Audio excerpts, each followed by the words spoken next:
அதிமுக முன்னாள் அமைச்சர் ஜெயக்குமார் செய்தியாளர்களை சந்தித்து வருகிறார். நேரலை காட்சிகளை பார்க்கலாம்.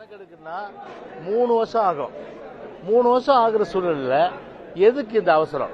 நாங்க தீர்மானத்துக்கு ஆதரவு கொடுத்தோம்னா தமிழ்நாட்டுடைய அதாவது ஒரு உரிமை குரல் ஒரு வரையறை எந்த காலத்திலும் குறையக்கூடாது.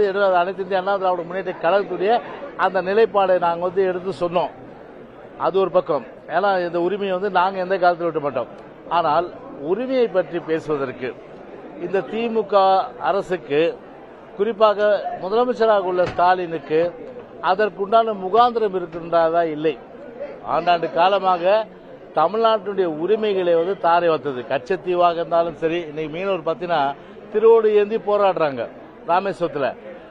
அந்த உரிமை மீட்பதற்கு எந்த நடவடிக்கை இல்லை. அதே போல காவிரி விவகாரத்தில் அதே போன்று பார்த்தீங்கன்னா நீட் ஒரு கையெழுத்திலே நீட்டை ஒழிச்சிடும் சொன்னாங்க. அது செங்கலை தூக்கிட்டு நம்ம உதயநிதி ஸ்டாலின் ஊரா தெரிஞ்சாரு. ஆனால் நீட்டுக்கு எந்தவித அதை முடிவுக்கு கொண்டு வருவதற்கு நடவடிக்கை இல்லை. அதே போல யுஜிசி அதாவது யூனிவர்சிட்டி கிராண்ட் கமிஷன் அது நம்முடைய மாநில கல்வி உரிமை பறிக்கின்ற விஷயத்தில் அதுக்கு உண்டான நடவடிக்கை எதுவும் மீட்பதற்கு உண்டான நடவடிக்கை எடுக்கல. அதே போன்று இருமொழி கொள்கையிலையும் இது போன்ற ஒரு அட்டை விடங்கள் அது போன்ற பல விஷயங்கள் எங்களால் சொல்ல முடியும். உதாரணத்துக்கு கல்வியை அன்றைக்கு ஒரு மாநில பட்டியலில் இருந்தது, அன்றைக்கு பொதுப்பட்டியல் கொண்டு போனாங்க. பொதுப்பட்டியல் கொண்டு போகும்போது அன்றைக்கு மத்தியில் 17 வருஷமா இருந்தாங்க ஆட்சியில்.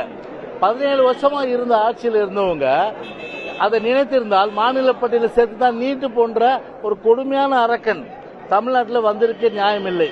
அதே போன்று நிதி பகிர்வில் மாநிலத்தில் பார்த்தீங்கன்னா வருகின்ற வருவாய் கொண்டு அதற்கேற்ற வகையில் நாம் நிதி பகிர்வு அளிக்க வேண்டும் என்ற வகையில் அதற்கேற்ற வகையில் சட்ட திருத்தம் கொண்டு வரணும். இப்போ உதாரணத்துக்கு சொல்றேன், 69% இடஒதுக்கீடு 96 ஆண்டு காலத்தில் இது புரட்சி தலைவர் அம்மாவை பொறுத்தவரை அன்றைக்கு முதலமைச்சர் உச்சநீதிமன்றம் ஒரு தீர்ப்பு கொடுக்குது 50% போகக்கூடாதுன்னு.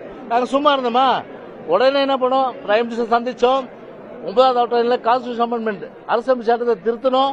அதன் அடிப்படையில் பார்த்தீங்கன்னா இன்னைக்கு 69% இடஒதுக்கீடு இன்னைக்கு. அதே நான் மேலேயும் எங்களுடைய உரையிலே குறிப்பிட்டோம். அந்த மாதிரி உறுதியான ஒரு நடவடிக்கை எடுக்கணும். அப்படி எடுத்தாதான் இதை நம்ம தக்க வைக்க முடியும். ஆனால் இப்போது இருக்கின்ற அந்த சூழ்நிலையை பார்க்கும்போது ஒரு நாடகம், அதாவது கமல்ஹாசன் கூட வந்திருந்தாரு, அவருடைய பாடலையும் சொன்னா ஒரு நாடகம் அரங்கேறது நல்ல காட்சி நடக்குதாமான்ற மாதிரி ஒரு நாடகம் தான் இன்னைக்கு அரங்கேற்று இருக்காங்க. ஆனா உண்மையிலேயே தமிழ்நாட்டில் எந்த அளவுக்கு ஒரு கடுமையான பாதிப்பு இருக்கும் அப்படின்றத உணர்ந்து இந்த அரசு இப்ப இந்த நேரத்தில் மற்ற பிரச்சனைகளே கொண்டு ஏதோ மாநிலத்தை இவர்கள் தான் முழுமையாக அந்த உரிமைகளை காப்பாற்றுவார்கள். தொகுதி மறுசீரமைப்பு தொடர்பான அனைத்து கட்சி கூட்டம் நிறைவு பெற்ற நிலையில் அதிமுக முன்னாள் அமைச்சர் ஜெயக்குமார் செய்தியாளர்களை சந்தித்த காட்சிகளை பார்த்தோம். விவரங்களை பின்வரும் செய்திகளில் விரிவாக பார்க்கலாம்.